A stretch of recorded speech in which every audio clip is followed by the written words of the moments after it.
बिस्मिल्लाहिर्रहमानिर्रहीम। अस्सलाम वालेकुम नाज़रीन, आप देख रहे हैं 92.8 विद सादिया अफसाल। नाज़रीन, एक तरफ जब वज़ीर आज़म इमरान ख़ान पंजाब के वज़ीर आला उस्मान बुज़दार साहब के हवाले से ये बात करते दिखाई दिए कि बुज़दार साहब कहीं नहीं जाएंगे, इमरान ख़ान साहब ने कहा कि उन पर मुकम्मल एतमाद है, उनकी परफॉर्मेंस से भी वो मुतमईन हैं। वहीं पर पाकिस्तान मुस्लिम लीग नवाज़ की तरफ से ये आवाज़ उठी कि पंजाब में हमारा मैंडेट चोरी किया गया, हम हुकूमत बनाने का हक़ रखते थे, लेकिन हमारे अरकान को दबाव में लाया गया, हॉर्स ट्रेडिंग की गई और पीटीआई ने वहां पर अपनी हुकूमत बनाई। और साथ ही कल ये ऐलान कर दिया कि अब वक्त आन पहुंचा है कि पंजाब बचाओ मुहिम जो है उसका आगाज किया जाएगा। पिछले दिनों ख्वाजा आसिफ साहब की तरफ से -1 की बात की गई और ये कहा गया कि वज़ीर आज़म इमरान खान अपनी जगह किसी और को लीडर ऑफ द हाउस लगा दें और फिर पीटीआई चाहे 5 साल अपनी मुकम्मल हुकूमत करे। आज राना तनवीर हुसैन साहब जो कि चेयरमैन पीएसी भी हैं, उन्होंने भी यही बात की और कहा कि -1 पर गौर कर रहे हैं और साथ ही साथ तहरीक चलाने के हवाले से भी इंदिया दिया और कहा कि पीटीआई के बहुत सारे मेंबरान वज़ीर आज़म इमरान खान से जान छुड़ाना चाहते हैं और PMLN से राब्ते में है।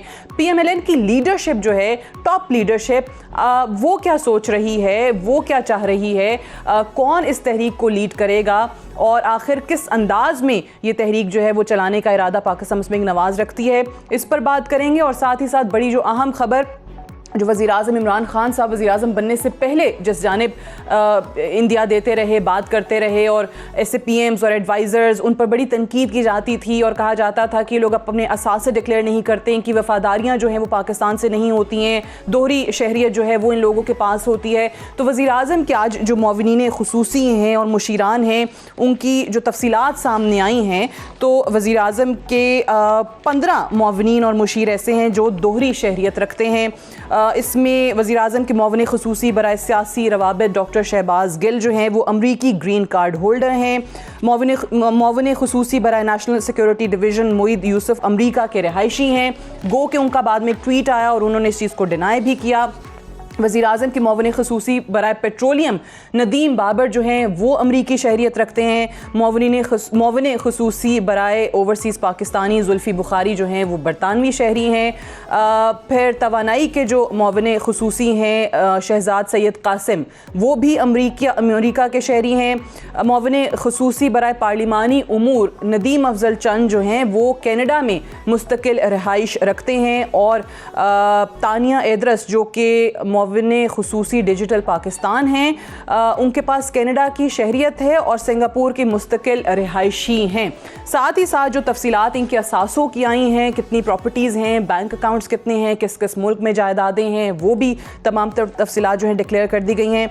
इन तमाम चीज़ों के हवाले से बात करेंगे। और ये जो अनइलेक्टेड मेंबरान की बहस है, जो लाहौर हाई कोर्ट के चीफ जस्टिस साहब की तरफ से भी ये रिमार्क सामने आए थे कि वो हावी होते दिखाई दे रहे हैं काबीना पर, उस पर भी बात होगी। आज के प्रोग्राम में हमारे साथ मौजूद हैं साबिक वज़ीर आज़म पाकिस्तान जनाब शाहिद खाकान अब्बासी साहब। बहुत शुक्रिया अब्बासी साहब, प्रोग्राम में आपने वक्त निकाला। सबसे पहले तो ये इस पे बाद में आते हैं कि जो अनइलेक्टेड मेंबरान हैं उनकी तफसीलात सामने क्या आई हैं और क्या उनको काबीना में होना चाहिए इन तमाम चीज़ों के बाद, दोहरी शहरियत रखने के बाद। लेकिन ये इत्सेल्फ इक़दाम कैसा है? वज़ीर आज़म चाहते थे कि डिक्लेयर हो, तमाम के तमाम जो हैं असास से इनकी तफसीलात सामने आएँ, उसकी आप तारीफ़ करेंगे?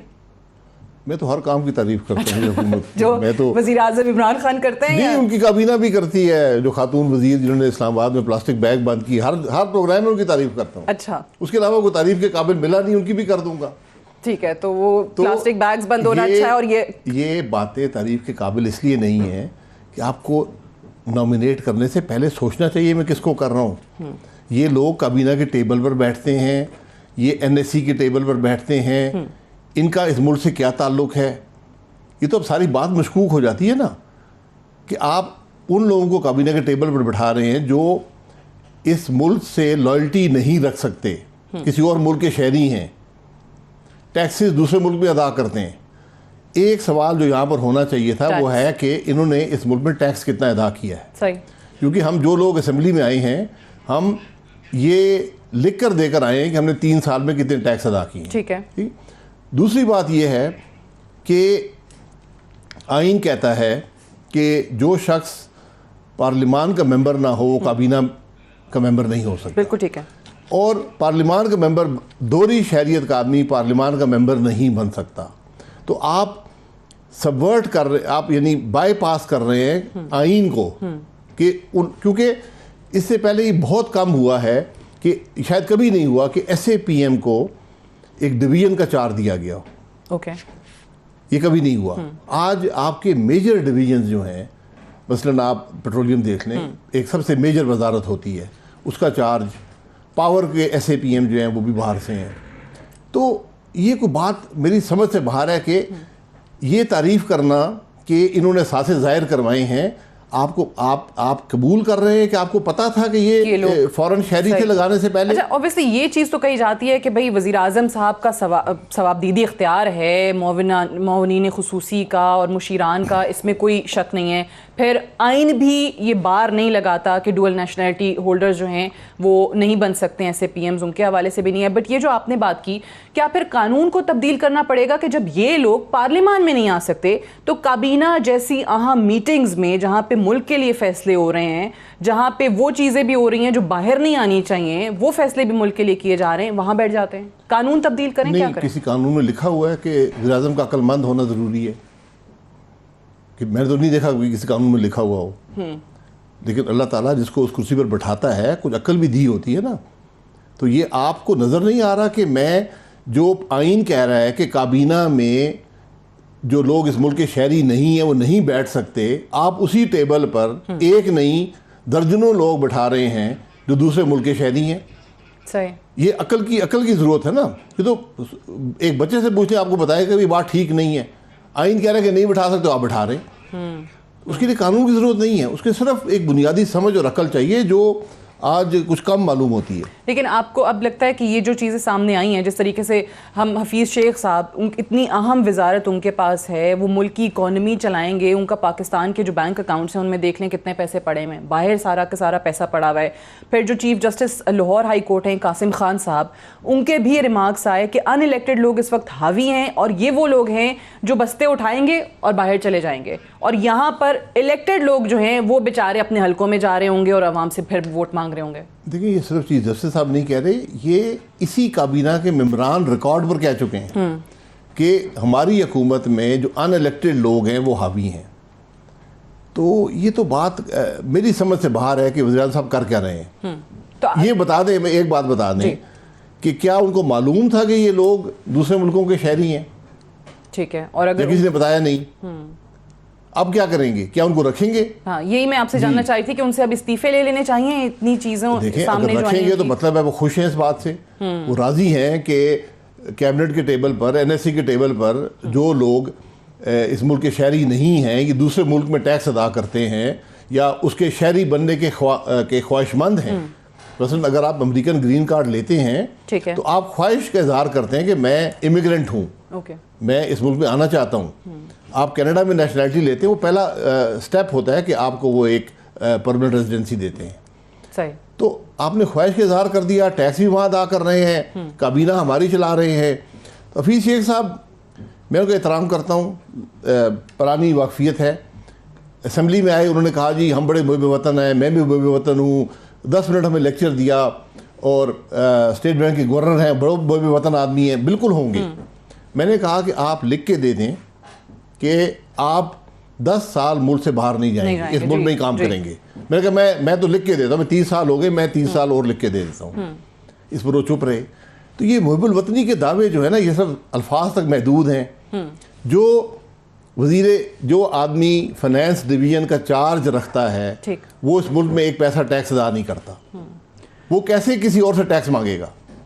अब अच्छा, वैसे अब्बासी साहब, ये क्योंकि आप खुद भी वज़ीर आज़म रहे हैं इतनी बड़े अहम ओहदे पर, मैं आपसे जानना चाहूँगी कि ये जो अनइलेक्टेड लोग हैं, ये टेक्नोक्रेट्स के नाम पर या दीगर लोग, ये क्यों इतने नागुज़ीर हो जाते हैं हर हुकूमत के लिए कि हर हुकूमत का ही उन लोगों को हिस्सा बनाना पड़ता है? क्या सियासी जमातें इतनी स्ट्रगल के बाद, इतने सालों के बाद वो टीम्स डेवलप नहीं कर पाती हैं कि फिर इन्हीं लोगों को लाना पड़ता है? नहीं, इन्हीं लोगों की बात नहीं है। हमारे गवर्नमेंट में भी एडवाइजर्स, 5 एडवाइजर्स आपको आइन इजाज़त देता है, SAPM से कोई तादाद नहीं है। सही। हमने भी एडवाइज़र लगाए क्योंकि कुछ आपको ज़रूरत होती है ऐसे एक्सपर्ट्स की या जो लोग तजर्बा रखते हैं उस काम में कि वो इस्तेमाल हो सकें। कुछ पॉलिटिकल कंपल्शंस होती हैं। उसके अलावा SAPMs जनरली टेक्नोक्रेट लाए जाते हैं जो ऑर्डिनरीली असेंबली में नहीं आ सकते बिल्कुल। या वक्ती तौर पर आपके लिए काम करना चाहते हैं, आप उनको एज ए SAPM यानी प्राइवेट सेक्टर से लोग आते हैं, वो कहते हैं जी एक्सपर्ट होते हैं, हम उनको इस्तेमाल कर लेते हैं। मसलन आप तारिक फातिमी साहब थे जी, फॉरेन अफेयर्स के एक्सपर्ट थे, हमने उनको लाए। डॉक्टर मुसद्दिक साहब पावर के एक्सपर्ट थे, पॉलिसीज़ के एक्सपर्ट थे, उनको हम लेकर आए। ख्वाजा ज़हीर साहब थे, वो एडमिनिस्ट्रेशन के एक्सपर्ट थे, हम उनको लेकर आए। और मैं नहीं समझता हूँ कोई भी हमारा जो आदमी था SAPM कोई दोहरी शहरियत रखता हो। ठीक। अच्छा, अब एक चीज़ ये जो आजकल पंजाब के हवाले से हो रही है, पहले तो आप ये बताइए कि बुज़दार साहब के हवाले से जो हर थोड़े अरसे के बाद अफवाहें आ जाती हैं कि वो कहीं जा रहे हैं, फिर वज़ीर आज़म को जाना पड़ता है, उनसे मुलाकात करनी पड़ती है, फिर वो बताते हैं कि नहीं मुकम्मल एतमाद है, बुज़दार साहब कहीं नहीं जाएंगे, परफॉर्मेंस भी बड़ी अच्छी है। ये कुछ ना कुछ इन अफवाहों के पीछे होता है, कोई तब्दीली की हवा चल रही होती है या सिर्फ बातें हैं? क्योंकि कल मैं सुन रही थी PTI वालों ने कहा कि ये भी नून लीग की उड़ाई हुई बात है कि कुछ नहीं होता तो कहते हैं बुज़दार साहब तब्दील हो जाएंगे। ऐसी बात नहीं है, वो बच्चा नालायक होता है ना, उसकी माँ के कहती है नहीं बच्चा बड़ा लायक है जी, अभी देखे क्या क्या करेगा ये। वो आगे स्कूल के मास्टर को कहती है देखें बच्चा बिल्कुल ठीक है। तो यानी अभी 3 साल है ना बाकी उनके पास, जी, 2 2 साल के साल बाद में वो जी, कह रहे हैं। तो वो अब उनके प्राइम मिनिस्टर बता रहे हैं कि नहीं ठीक आदमी है, इंशाल्लाह कामयाब होगा। शेर शाह सूरी है, सिर्फ अभी तक उनके जोर जो है सामने नहीं आए। वसीम अकरम प्लस भी उनको कहा उन्होंने। जी जी, ठीक। अभी बॉलिंग सीख रहे हैं लेकिन होंगे वसीम अकरम ठीक, प्लस। लेकिन वसीम अकरम प्लस साहब की जो परफॉर्मेंस है जिस पे वज़ीर आज़म इत्मीनान का इजहार कर रहे हैं, कल वो एहसन इकबाल साहब ने भी प्रेस कॉन्फ्रेंस की, उन्होंने कहा कि पंजाब में तालीम का शोबा बिगाड़ दिया, सेहत जो है उसका शोबा तबाह कर दिया। अब ये जो नई तहरीक हम सुन रहे हैं, पंजाब बचाओ तहरीक, ये कोई एक वेल थॉट, एक वेल प्लान्ड कोई ड्राइव करने जा रही है PMLN, और इसका क्या तरीका होगा, नौयत क्या होगी? देखिए जो कुछ बुज़दार साहब कर रहे हैं ये कोई अनोखी बात नहीं है, ये वफाकी हुकूमत वही काम कर रही है।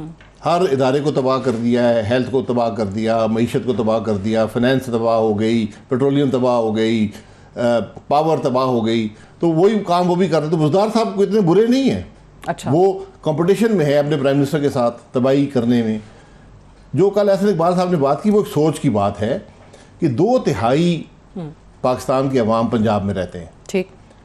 ये हुकूमत हमेशा, आप पिछले 35 साल चले जाएं, पाकिस्तान की best performing provincial government Punjab होती थी। बाकी उसके साथ मेजर किए जाते थे कि भाई ये हुकूमत बहुत अच्छा काम कर रही है, इसको देखें। आज वर्स्ट परफॉर्मिंग गवर्नमेंट जो 6 हुकूमतें हैं पाकिस्तान में, GB AJK मिलाकर, वर्स्ट परफॉर्मिंग गवर्नमेंट पंजाब की है।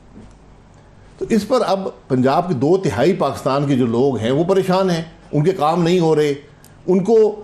उन्होंने देखा है कि ये सूबा बेहतर चल सकता है। शहबाज शरीफ साहब ने चला के दिखाया, उससे पहले लोगों ने चला कर दिखाया।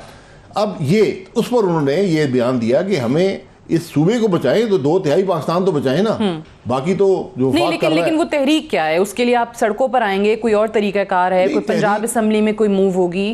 तहरीक पंजाब असम्बली में भी हो सकती है। अच्छा। उसमें कोई शुबा नहीं है कि जब इलेक्शन हुए सबसे बड़ी जमात सूबे के अंदर पाकिस्तान मुस्लिम, जिस पे वो कल भी उन्होंने कहा कि मैंडेट हमारा चोरी हुआ। पाकिस्तान मुस्लिम लीग नून थी, मैंडेट सबके सामने चोरी हुआ, जहाज़ों में भर भर कर शौकत अपने जहांगीर तरीन साहब MPS को लेकर आए। तो ये कैफियत है। तो अब हमें कुछ तो बात करनी है ना, तो हमने कहा भाई कोशिश करें कि सूबे को बचा लें। वफाक तो हमसे नहीं बच रहा, उसमें तो इमरान खान साहब लगे हुए हैं। तो यानी ये एक सियासी बयान था? नहीं, सियासी बयान नहीं थी, हकीकत, वेल प्लान्ड, हकीकत पर मबनी बयान था। हकीकत में मबनी बयान था, लेकिन वो कैसे करना है, वो तहरीक कैसे चलानी है, अभी उसका लायामत तयन किया जाएगा। उसकी इब्तिदा उन्होंने कर दी है, उन्होंने बयान दे दिया कि भाई हम इसको बचाना चाहते हैं सूबे को। ठीक। अच्छा, अब जो ख्वाजा आसिफ साहब ने कौमी असम्बली में बात की, मीडिया पे भी बाहर बात की, उन्होंने कहा कि जी -1 हो, PTI जो है वो इमरान खान की जगह कोई और वज़ीर आज़म लगा दे, कोई और लीडर ऑफ द हाउस मुंतखब कर ले और उसके बाद आप 5 साल मुद्दत मुकम्मल करें। आप अग्री करते हैं इस चीज़ से कि एक शख्स जो बार बार कहा जाता है ना, टॉप पे बैठा हुआ शख्स जो है वो डायरेक्शन देता है तो फिर टीम परफॉर्म करती है, या फिर पूरी टीम आप समझते हैं कि तब्दील हो? देखिए, जो ख्वाजा साहब बात कर रहे थे वो ये कर रहे थे, उनको कह रहे थे PTI वालों को कि अपनी जान बचाएं, ये आदमी आपको तबाह कर रहा है। क्योंकि -1 जो होता है वो पार्टी के अंदर से होता है, बाहर से नहीं होता। ना ख्वाजा साहब कर सकते, ना मैं कर सकता, ना गौर कर सकता है। तो वो उनको कह रहे थे कि भाई आप इस आदमी की खातिर अपने आप को कुर्बान मत करें, ये तो नाकाम हो चुका है, ये तो मुल्क की तबाही का बायस है। आप अपनी जान बचाना चाहते हैं तो कोई तब्दीली कर ले, -1 कर ले, से जान छुड़ाएं, कोई दूसरा आदमी ले आएं, ये कह रहे हैं। तो ख्वाजा आसिफ ने शायद वो मौका देखकर बात तो नहीं की जब उनके अपने 1-2 लोगों के नाम सामने आए कि वो वज़ीर आज़म बनने के ख्वाहिशमंद हैं, उनको तो नहीं पैगाम दे रहे थे जो PTI में से? जी देखिए, बहुत से लोग हैं जो ख्वाहिश रखते हैं वज़ीर आज़म बनने की। हर MLA ख्वाहिश रखता है, कुछ ज़्यादा रखते हैं, कुछ कम रखते हैं। PTI में ऐसे 2-3 लोग हैं जो अशरों से इंतज़ार कर रहे हैं मुख्तलिफ जमातों के साथ कि हम आ जाएंगे, बन जाएंगे।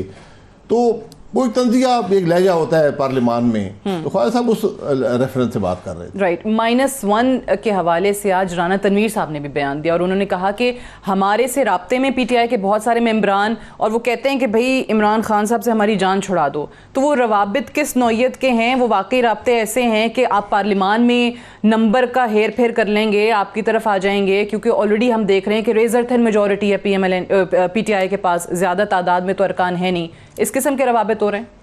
नहीं, रवाबित सियासत में हमेशा रहते हैं। लोग आते रहते हैं, जी हम तंग हैं, हम परेशान हैं, को हल निकालें। तो हमने हमेशा उनको कहा है कि हम किसी गैर जमहूरी अमल का हिस्सा नहीं बनेंगे, किसी गैर आइनी अमल का हिस्सा नहीं बनेंगे, किसी हॉर्स ट्रेडिंग का हिस्सा नहीं बनेंगे। ये हमने हमेशा, ये हमारा फैसला है, ये जमात का फैसला है कि हम इन चीज़ों में नहीं पड़ेंगे। लोग आते हैं, हम लोग कहते हैं यार अपनी तब्दीली करो। नंबर्स गेम में हम नहीं पढ़ना चाहते, नंबर्स नहीं पढ़ेंगे, हुकूमत के पास नहीं है। ठीक है, तो फिर ये तो आसान तरीका नहीं है और मजीद आसान हो गया आपके लिए। आसान हो जाएगा जब हुकूमत, मैं आज भी आपको कहता हूँ हुकूमत अक्सरियत खो चुकी है।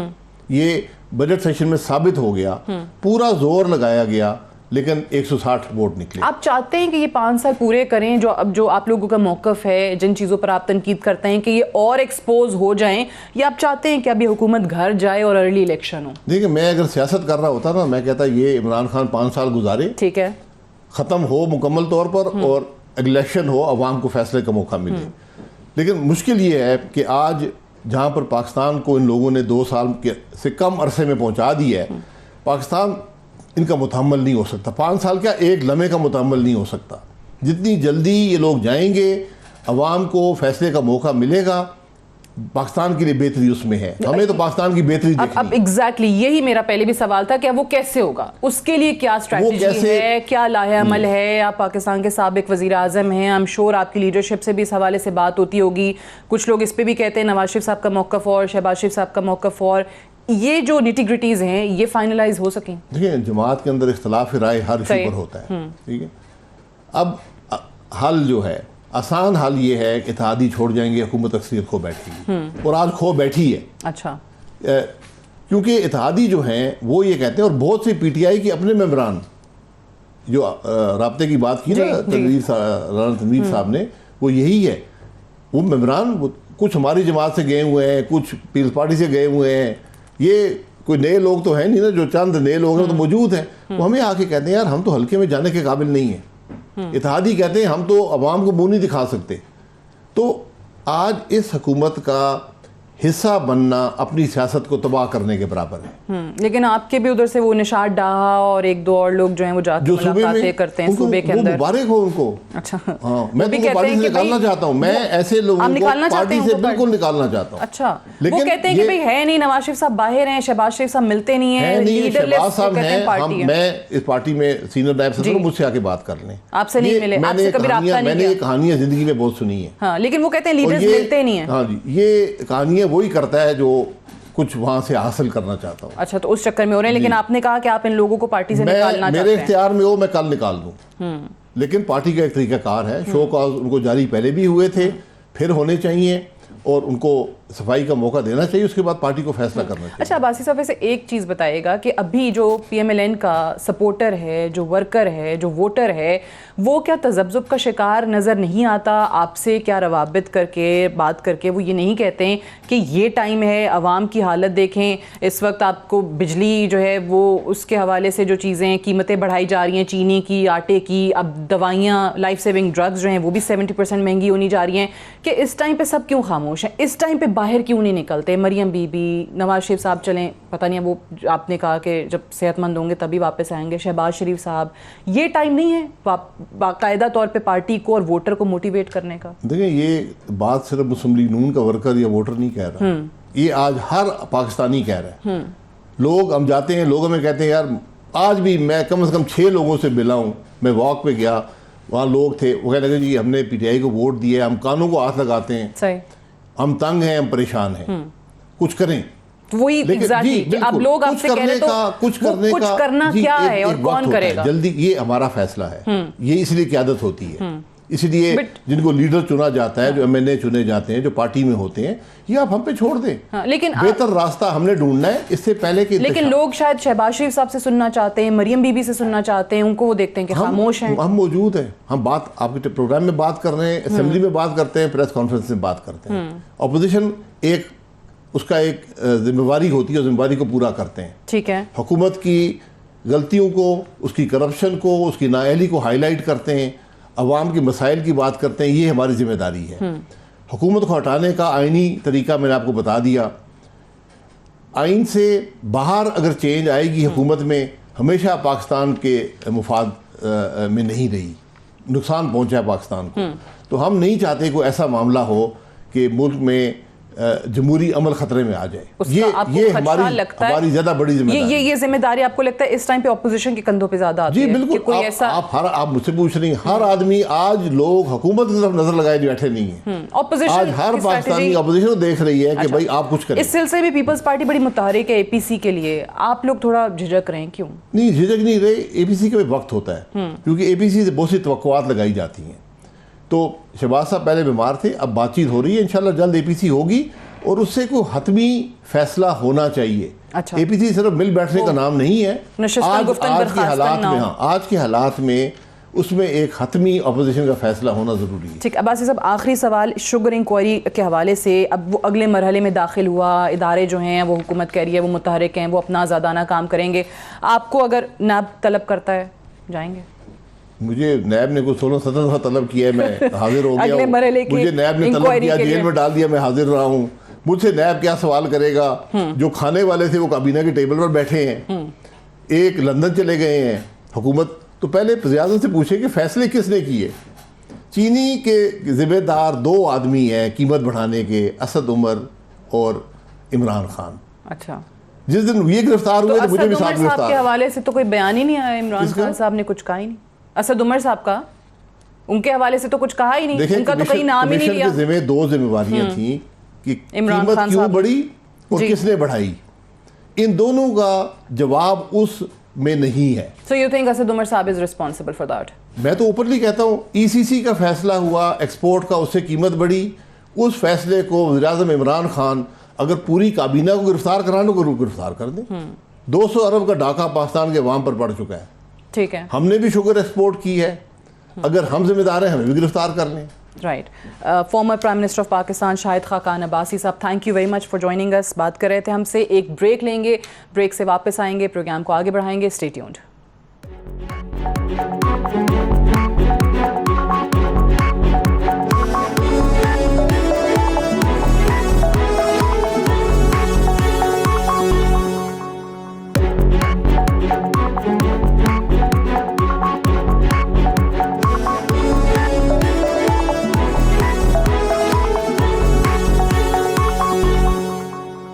Welcome back. प्रोग्राम में एक बार फिर से खुशामदीद। पंजाब के हवाले से ऐलानात हो रहे हैं कि पंजाब बचाएंगे, और वो तहरीक चलाने का ऐलान जो है वो PMLN की तरफ से किया है।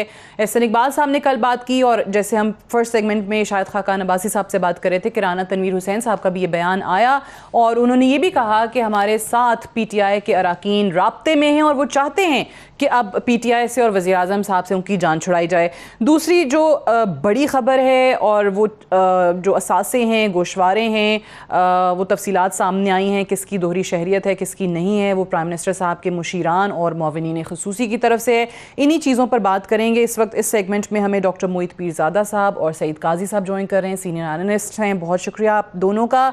डॉक्टर मोहित साहब, ये बताइएगा कि ये वज़ीर-ए-आज़म साहब चाहते थे कि पहले कभी नहीं हुआ इन लोगों की शहरियत के हवाले से, इन लोगों के असासों के हवाले से आवाम को आगाह किया जाना चाहिए। कैबिनेट में भी इस हवाले से बात हुई। अब ये जो चीज़ें और ख़ुसूसी तौर पे दोहरी शहरियत के हवाले से जो सामने आई हैं और जो मुस्तकिल रिहायशी भी दो मेंबरान जो हैं, ये क्या करना चाहिए प्राइम मिनिस्टर को? या प्राइम मिनिस्टर इस चीज़ पर इतना ही सोच रहे थे कि तफसीलात सामने आ जाएं, या फिर इन लोगों को अब काबीना से हटाने के लिए कोई इक़दाम उठाना चाहिए वज़ीर आज़म को?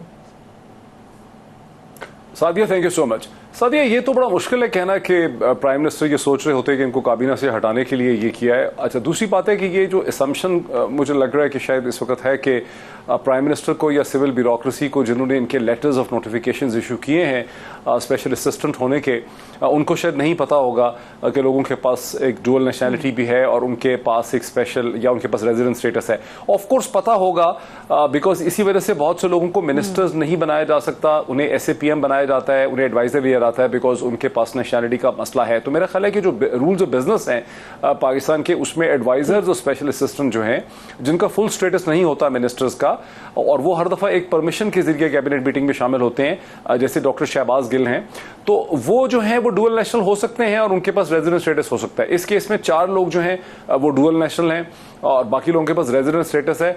On the face of it तो इसमें कोई खराबी नहीं है, चूंकि हम एक्सपैट्स को हर वक्त एंडेयर भी करना चाहते हैं। हमारे तो 19-20 बिलियन डॉलर बाहर से आते हैं, हम उसको सेलिब्रेट करते हैं। इसमें जो ऑब्जेक्शन हो सकती है वो ये हो सकती है कि अगर प्राइम मिनिस्टर ने खुद जाती तौर पर टेलीविजन पे या ऐसी स्टेटमेंट्स दी हैं उन्होंने टेलीविजन कैमरास में, जैसे कहा जाता है कि उन्होंने कहा था कि अगर उन्होंने ये कहा था कि कोई एडवाइजर, कोई SAPM होना ही नहीं चाहिए, डुअल नेशनल या रेजिडेंट स्टेटस उसका नहीं होना चाहिए, फिर सवाल उठता है फिर ये कि हफीज शेख साहब के पास कौन सा स्टेटस होगा? वो डिफेक्टो फाइनेंस मिनिस्टर हैं, गवर्नर स्टेट बैंक जो हैं वो इतने अरसे से बाहर हैं, क्या वो वीजा पे काम करते रहे हैं वहां पे, या उनके पास किसी और कंट्री का रेजिडेंट स्टेटस होगा?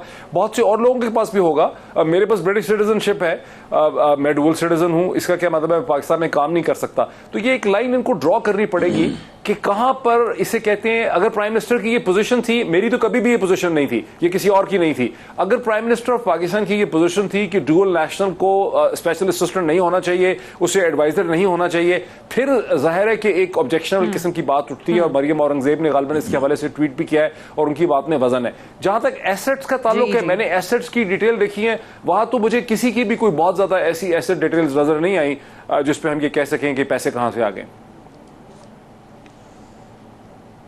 ठीक है। अच्छा सईद काजी साहब, ये जो डॉक्टर साहब ने भी बात की, ये ऑब्वियसली अपनी जगह पर दुरुस्त है, आइन भी बार नहीं करता डुअल नेशनल्स को SAPMs बनने से, बट उसी दौरान अगर ये देखा जाए कि वही मेंबरान पार्लियामान के नहीं बन सकते हैं, तो काबीना के अंदर बैठना, जहां बड़ी अहम मीटिंग्स हो रही हैं, जहां मुल्क और कौम के फैसले हो रहे हैं, वहां पे वो लोग जा सकते हैं क्या? उसके लिए भी फिर कानून तब्दील कर देना चाहिए कि या तो फिर उनको पार्लियामान में भी बैठने की इजाज़त दी जाए या फिर उनको काबीना में बैठने की भी इजाज़त ना हो? What's your take on this? देखिए सादिया साहिबा, बात यह है कि इसमें जो भी कानून बनाना है बना लें, पार्लियामान इनके पास है। मगर सवाल एक और उठता है, क्या मेरे मुल्क के मसाइल इसलिए हैं कि कुछ लोगों के पास अमेरिका का पासपोर्ट है? जिस तरीके से देखे ना, यहाँ नॉन इश्यूज को हम कैसे प्रमोट, देर आर प्रॉब्लम्स, मैं डिनाई नहीं करता, लेकिन क्या पंजाब के प्रॉब्लम बुजदार साहब की वजह से हैं? वो उनके रहने से आ गए हैं, उनके जाने से खत्म हो जाएंगे? बेसिकली हम क्या कर रहे हैं? मसला ये है कि अब मैं देखिए, एक वर्कर की बात है, मैंने मुल्क के बाहर एक वर्कर के तौर पे काम किया, मेरे भाई डॉक्टर मोहित पीरजादा साहब ने भी किया, लेकिन इसके अलावा जो क्वेश्चन पूछने वाला है वो एक और है। वो सवाल ये है कि जो लोग हुक्मरान हैं, आखिर उन्हें इस मुल्क के बैंकिंग सिस्टम पर और इसकी प्रॉपर्टीज पर एतमाद क्यों नहीं है? जिस मुल्क को वो मिसमैनेज करते हैं और जिसको मुबैना तौर पर खुद उनके कोलीग्स बताते हैं कि वो बहुत बुरी तरह प्लंडर करते हैं, वो जाके पैसे बाहर क्यों रखते हैं? यहां के बैंकों पर उनको क्यों कोई एतमाद नहीं है? मैं आपको इस रूलिंग एलीट की साइकोलॉजी पे बात करना चाहता हूं कि ये पैसे क्यों बाहर लेके जाते हैं। एक दफा मैंने अपने शो में कहा था कि हम लंदन को क्या डिफेक्टो दारुल खिलाफा बना दें? लंदन प्लान बन रहा है, सारे वहीं बैठे हुए हैं, वहीं से हम कंट्रोल हो रहे हैं। बताया जाता है अमेरिका भी हमें लंदन से कंट्रोल करता है, हम गुलामों को। सवाल ये नहीं है, सवाल ये है कि आज का इशू क्या है। आज का इशू वो है जो यूनाइटेड नेशन के सेक्रेटरी जनरल की ट्वीट आई है, जरा खोल के कहिएगा, किसी रिसर्चर को आपको भेजे। उसने कहा है कि कोविड-19 ने इस झूठ का वाशगाफ तौर पर आश्कार कर दिया है कि मौजूदा निजाम में आप जो है वो हेल्थ केयर दे सकते हो लोगों को। सबक क्या सीखने वाला है? सबक ये सीखने वाला है कि खान साहब जो हेल्थ फैसिलिटीज बच गई हैं इनकी दस्ते बुरद से वो आवाम के लिए रहने दें। उसने मार्केट इकोनॉमी का नाम लेके कहा है यूनाइटेड, ये मेरे पास है, मैं आपको भेज सकता हूं। तो बात क्या है? असल क्वेश्चन क्या है? असल क्वेश्चन बुजदार है। असल क्वेश्चन मोहित पीरजादा साहब का पासपोर्ट है। अरे भाई, हमें कब तक इस ट्रक की बत्ती के पीछे लगाए रखोगे? ये क्या है? मेरे इश्यूज क्या हैं? इश्यूज ये हैं कि हजूर, जो आप गेटेड कम्युनिटीज में रहते हैं, क्या आपका वही पानी है जो मैं पीता हूं? क्या इस जमहूरियत में मैं बच्चे को जब दाखिल करवाने जाता हूं तो स्कूल में जमहूरियत मेरा इंतजार कर रही होती है या जर की डिक्टेटरशिप कर रही होती? सवाल ये पूछने वाले हैं। मेरे राइट्स आइन के 1973 के कॉन्स्टिट्यूशन के तहत मुझे मेरे राइट्स मिल रहे हैं या नहीं मिल रहे? रोज एक नया शोषण। जी जी जी सही, आप कह रहे हैं कि रोज शोषा है और डाइवर्ट करने के लिए भी ये चीज़ें, ये टैक्टिक्स हमें नज़र आती हैं। But at the same time doctor Mohit Pirzada sahab, ये वज़ीर आज़म साहब खुद अगर ये बात करते हैं, कल जिस तरीके से उन्होंने कहा, लाहौर में मौजूद थे, कि सिस्टम ऐसा है हमारा कि अगर पैसे हों तो सारे काम हो जाते हैं और हमारा सिस्टम जो है वही रुकावट बना हुआ है। तो सवाल ये है कि 2 सालों के अंदर, क्या, मैं ये नहीं कह रही कि वज़ीर आज़म जो हैं वो 72 सालों का जो सिस्टम चलता आ रहा है उसको तब्दील कर देंगे, बट क्या वो डायरेक्शन सेट कर ली? वज़ीर आज़म इमरान खान साहब को तो बहुत अच्छे तरीके से पता था हुकूमत में आने से पहले कि निज़ाम जो है वो किसने यरगमाल बनाया हुआ है, किन लोगों के हाथों हाईजैक हुआ है और इसको कैसे दुरुस्त करना है। वो रुकावट दूर करने में वज़ीर आज़म साहब ने आखिर कौन से इनिशिएटिव्स अभी तक लिए? देखिए सादिया, चूँकि इतनी मुख्तलिफ किस्म की आराय पाई जाती हैं और इस वक्त सईद काजी साहब भी हमारे साथ हैं, हम दोनों कोशिश ये कर रहे हैं हम तीनों कि हम एक रैशनल किस्म की डिस्कोर्स की बात करें, एक रवायती सियासत की बात ना करें, बिकॉज हम सारे एनालिस्ट हैं, आप भी एनालिस्ट हैं, सईद काजी साहब भी एनालिस्ट हैं, मैं भी एक एनालिस्ट पोजीशन में हूँ इस वक्त। देखिए, प्राइम मिनिस्टर इमरान खान की हुकूमत की जो सबसे बड़ी नाकामी कही जा सकती है या उस पर इल्ज़ाम लगाया जा सकता है कि जो इकनॉमिक क्राइसिस उन्होंने इनहेरिट किया था उसको वो तेज़ी से उस पर काबू वो नहीं पा रहे हैं। 2 साल जो हैं वो हो चुके हैं और अभी तक ये क्लैरिटी नहीं है कि क्या अगले 12 महीने में इकनॉमिक जो डाउन टर्न है वो बेहतर हो सकेगा, क्या एक्सपोर्ट्स में कोई बहुत वाज़े इजाफा हो सकेगा, क्या पाकिस्तान का ग्रोथ रेट बढ़ सकेगा, क्या एम्प्लॉयमेंट जनरेट हो सकेगी। हैविंग सेड दिस, नज़र ये ज़रूर आता है कि ये हुकूमत बहुत सी जगहों पर इंस्टीट्यूशनल रिफॉर्म करने की कोशिश कर रही है। ये पहली हुकूमत है जिसने आसान किस्तों के ऊपर एक मॉर्गेज का, जो एक बहुत बड़ी कमी थी यहाँ पर, कि हाउसिंग सेक्टर में एक आम आदमी को घर बनाने के लिए 5 मरले का, 7 मरले का, 10 मरले का, उसको यहाँ मॉर्गेज फैसिलिटी नहीं है जो अब 5% to 7% पे देने का एक तरीका जो है वो निकाला जा रहा है। तो ये एक बहुत बड़ी इंस्टीट्यूशनल रिफॉर्म है जिसमें इस तरह की बहुत सी जगहों पर ये एक इंस्टीट्यूशनल रिफॉर्म्स करने की कोशिश कर ज़रूर रहे हैं। उसके रिजल्ट्स कब तक आएंगे, मेरा ख्याल है इसको हमें वक्त देना पड़ेगा कि उसके रिजल्ट्स आते हैं या नहीं आते। जैसे मैंने कहा, इनका सबसे बड़ा चैलेंज ये है और जो सबसे बड़ी गलती गालिबन इनकी ये है कि जब ये आए तो अगस्त 2018 में इनको सीधे IMF के पास जाके ब्रेक लगानी चाहिए थी, उनसे शराइत तय करनी चाहिए थी, लेकिन फॉर सम रीजंस इनके उस वक्त भी इनका रेटरिक किस किस्म का था, इमरान खान साहब का, शायद असद उमर साहब का भी, शायद हमारी इस्टेब्लिशमेंट का भी ख्याल था कि हमें IMF के पास नहीं जाना चाहिए। तो हम लोग कभी सऊदी अरब और कभी UAE और कभी कतर और कभी चीन के पास जाते रहे। हमें IMF के पास जाना चाहिए था ताकि हम रुपये और डॉलर के दरमियान एक मुनासिब पैरिटी कहीं 130-135 के ऊपर इस्टेब्लिश कर बैठते और ये 165 और 170 वाला जो इस वक्त हमारे साथ सीन है वो ना हमारे साथ होता, जिससे बुनियादी तौर पे पाकिस्तान के लोगों को और मईशत को जो है बहुत ज्यादा नुकसान पहुंचा। लेकिन इंस्टीट्यूशनल रिफॉर्म करने की कोशिश कर रहे हैं। मैंने कभी कोई गवर्नमेंट इतनी सीरियसली देखी इस्लामाबाद में काम करने के हवाले से, हमने नहीं देखा 15 साल में कि कोई प्राइम मिनिस्टर स्कूल और कॉलेज और यूनिवर्सिटी की तरह काम करता हो, 6 दिन काम करता हो। कभी हमने नहीं देखा कि कोई मिनिस्टर्स जो हैं उन पे इतना ज्यादा डिसिप्लिन का प्रेशर हो। तो चीजें ये करने की कोशिश जरूर कर रहे हैं, रिजल्ट्स वाकई हमारे सामने उस तरह से विजिबल नहीं है, वो हमें वेट करना हो रही है। वो जो रिफॉर्म्स आप कह रहे हैं लाने की कोशिश कर रहे हैं, that is obviously going to take some. मुझे एक ब्रेक के लिए जाना है, ब्रेक से वापस आते हैं, डिस्कशन को हम यहीं से आगे बढ़ाएंगे। Stay tuned.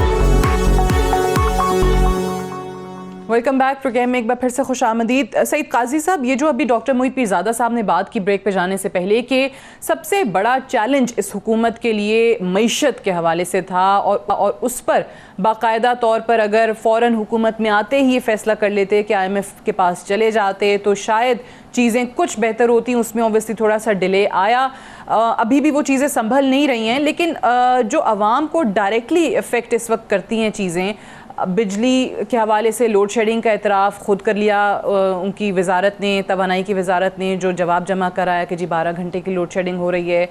आटे की जो कीमत है वो बढ़ा दी गई, शुगर की जो कीमत है वो बढ़ा दी गई, हालांकि ख़ुद इंक्वायरी रिपोर्ट के बाद ये कहा गया कि उसकी कीमत कम होगी, वो कम नहीं हो रही, मज़ीद बढ़ती चली जा रही है। अद्वियात जो हैं जिनमें लाइफ सेविंग ड्रग्स शामिल हैं उनकी कीमतें जो हैं वो अब बढ़ाई जा रही हैं। तो इन चीज़ों का जो कि डायरेक्ट आवाम पे असरअंदाज हो रही हैं चीज़ें, कौन ज़िम्मेदार है? ये तो वो चीज़ें जो वज़ीर आज़म साहब ख़ुद PTI उनके मंशूर के अंदर था, जिनको ख़ुद वो कंट्रोल करने की बात करते थे। देखें, ये सिर्फ PTI के मंशूर के अंदर नहीं था, ये 1973 के कॉन्स्टिट्यूशन में भी ये था। प्रॉब्लम ये हुआ है कि जो इकोनॉमिक मॉडल इन प्लेस है, it is directly in conflict with your constitutional, जो आपकी प्रोविजन आपने दे रखी हैं या जो आप अपने मैनिफेस्टो बताते हैं या इंतखाबी जलसों में आप तकरीर करते हैं। कल जो खान साहब ने बात की है, मुझे वो अहम है। वो ये थी कि उन्होंने एक लफ्ज एक तरकीब इस्तेमाल की कि आउट ऑफ द बॉक्स हमें सोल्यूशन ढूंढने पड़ेंगे। मुझे लगता है हमें बहुत सारा आउट ऑफ द बॉक्स जाना पड़ेगा। सबसे पहले तो मैं आपको ये बता दूं कि आपकी इंडस्ट्री और साथ ठीक ही नहीं हो सकती जिस वक्त तक आपकी इकॉनमी IPPs के हवाले से इतनी ब्लीड हो रही है। ये तकरीबन $75 बिलियन बन जाता है अगर $2 से $2.5 बिलियन 94 से हम लूज कर रहे हैं अब तक। तो ठीक, एक तो बात यह है। इसके अलावा दूसरी बात क्या है, इंडस्ट्री आपकी खड़ी नहीं हो सकती, कॉस्ट ऑफ डूइंग बिजनेस आप आसमान पर ले गए, क्या करेंगे? ऊपर से क्या हुआ, वो तो था जो गलतियां की इन्होंने, ऊपर से कोविड ट्रिगर्ड रिसेशन आ गया। आज अमेरिका की इकॉनमी कॉन्ट्रैक्ट कर रही है। अरे भाई, चाइना इस क्वार्टर में कॉन्ट्रैक्ट कर रहा है, सुकड़ रहा है। दुनिया की कोई इकॉनमी नहीं है जो ग्रो कर रही हो। अब और बर्तानिया बहुत बड़े क्राइसिस, £350 बिलियन का उसका खसारा आ रहा है, आज भी फाइनेंशियल टाइम्स में देख रहा था। अब मसला यह है कि आप इससे कैसे लड़ेंगे। इससे लड़ने, मैंने जैसे कहा कि आज आपके यूनाइटेड नेशन के सेक्रेटरी जनरल ने हथियार डाल दिए हैं, उन्होंने टेसिटली मान लिया है कि जनाब ये इस तरह काम नहीं चलेगा। और मैं समझता हूं टेस्ट केस बना लें, दुनिया की सबसे ताकतवर सबसे अमीर मुल्क तारीख का अमेरिका, उसका वो दुर्गत बनाई कोरोना ने कि वो मान गए कि ये नहीं है, ये इस तरह के सिस्टम नहीं चलेंगे। आज वो लीडर बनेगा मुस्तकबिल का जो नाम लेगा, जो डिफाई करेगा इन पैटर्न्स को जिन्होंने इंसानों को बर्बाद करके रखा हुआ है इस ग्लोब पे। इसलिए ये खान साहब को करना पड़ेगा अगर वो अपने इलेक्टोरल वादे पूरे करना चाहते हैं तो। और लेकिन अब खान साहब की प्रॉब्लम क्या है, जैसे मैंने पहले कहा था, खान साहब के तख्त के चारों पाए काले धन पे खड़े हैं, एक को हाथ डालते हैं तख्त वाबल करना शुरू कर देता है। अब जहांगीर तरीन साहब मेरे शो में कह के गए थे कि जी 30-35 MNAs तो मेरे साथ हैं, आप जिस कार्टर को हाथ डालते हैं अगले दिन -1 शुरू हो जाता है। बिल्कुल, तो ये इश्यूज हैं। लगता है खान साहब, it's a very big task at hand for Khan साहब, एंड आई थिंक कि अगर वो इसमें से सरवाइव या निकलना चाहते हैं तो फिर उन्हें मेरे ख्याल में बहुत ज्यादा दाएं से वापस सेंटर में और सेंटर से लेफ्ट जाना पड़ेगा। जी सादिया। अच्छा, अब इस पे डॉक्टर साहब कितना तैयार हैं वज़ीर आज़म खुद फ़ाइट करने के लिए? जिस तरह उन्होंने कहा कि ये जो माफियाज़ जो हैं, खुद वज़ीर आज़म इस चीज़ का इदराक करते हुए ऐलान कर चुके हैं कि जी ये हर जगह पर माफियाज़ हैं और ये वो माफियाज़ हैं जो वज़ीर आज़म की हुकूमत को काम भी नहीं करने देते। लेकिन वही लोग फिर हम देखते हैं कि नागुज़ीर भी हो जाते हैं। वज़ीर आज़म इमरान खान जैसे शख्स के लिए जो खुद वज़ीर आज़म बनने से पहले उन लोगों पर, उन माफियाज़ पर, उन कार्टल्स पर तनकीद करते आए, वही लोग इनके लिए भी इतना ज़्यादा नागुज़ीर हो गए। सो ये क्या है, ये जो सिस्टम के अंदर इन लोगों की गुंजाइश है और इन लोगों की एक्सेप्टेंस है, ये जो माफिया है ये किस तरीके से जाएगी, उसके लिए क्या करें वज़ीर आज़म? साथ ये 2-3 पॉइंट हैं। पहले तो ये कि हर पॉलिटिकल सिस्टम के अंदर स्ट्रॉन्ग वेस्टेड इंटरेस्ट होते हैं जो किसी भी पार्टी को इलेक्शन जीतने में और हुकूमत बनाने में मदद करते हैं। और ज़ाहिर है कोई भी हुकूमत जो है वो मुख्तलिफ़ किस्म के इंटरेस्ट को लेकर चलती है, खा वो पाकिस्तान हो, हिंदुस्तान हो, अमेरिका हो। तो वो एक एलिमेंट तो है कि इंटरेस्ट तो हमेशा होंगे। दुनिया में कोई ऐसी हुकूमत नहीं है इस वक्त जिसके अंदर इंटरेस्ट ना हो। लेकिन इमरान खान साहब ने और PTI ने जो एक अपने ऊपर एक बहुत बड़ी मेहरबानी की और पाकिस्तान के ऊपर की, वो कि उन्होंने नैरेटिव ये बनाया गुज़श्ता 7-8 बरस में अपनी पूरी मूवमेंट के ज़रिए कि पाकिस्तान का असल मसला, और हम सब उस नैरेटिव का हिस्सा बन गए मीडिया में, कि पाकिस्तान का सबसे बड़ा मसला ये है कि यहाँ पर माफियाज हैं, यहाँ पर करप्शन है, यहाँ जो है, और करप्शन की वजह से यहाँ पे तरक्की नहीं हो रही। ये वो प्रीडोमिनेंट पॉलिटिकल नैरेटिव है जिसको लेकर इमरान खान साहब और तहरीक इंसाफ चल रहे हैं।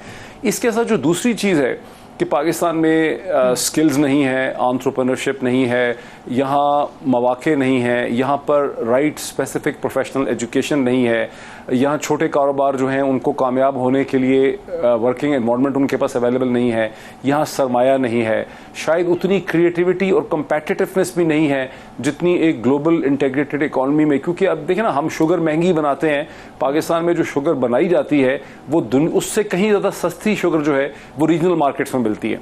अगर हम यहाँ चीज़ें महंगी बना रहे हैं तो जाहिर है फिर हम उनको पाकिस्तान ही के लोगों को बेचेंगे। तो पाकिस्तान की industry by and large competitive नहीं है। पाकिस्तान के एक्सपोर्टर्स ने वो कोटों के ज़माने, जब कोटा होता था उस वक्त से उन्होंने बेसिकली नॉन कंपेटिटिव प्रोडक्ट जो है वो जनरेट किया है। आज भी प्रीडोमिनेटली पाकिस्तान की जो कॉटन की एक्सपोर्ट्स हैं, टेक्सटाइल सेक्टर के एक्सपोर्ट्स हैं, उसमें सोफिस्टिकेटेड एंड रेडीमेड मेडअप्स नहीं है, उसके अंदर गारमेंट्स और मेडअप कम है, उसमें बेडशीट है, उसमें तकिया है, उसमें मोटी मोटी इस किस्म की चीज़ें हैं, जिसकी वजह से हम कंपेटिटिव नहीं है वियतनाम के मुकाबले में, इंडोनेशिया के मुकाबले में, मलेशिया के मुकाबले में।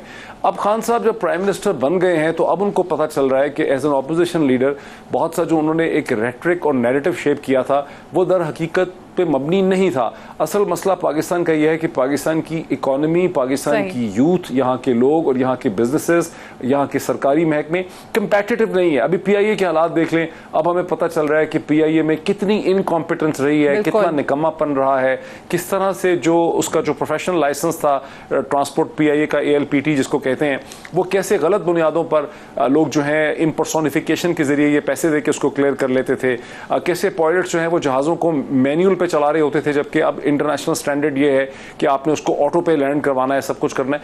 तो ये वो सब चीज़ें हैं जो हमें, इन सब चीज़ों को हमारी मीडिया में जिम्मेदारी है कि हम लोगों के सामने ला सकें।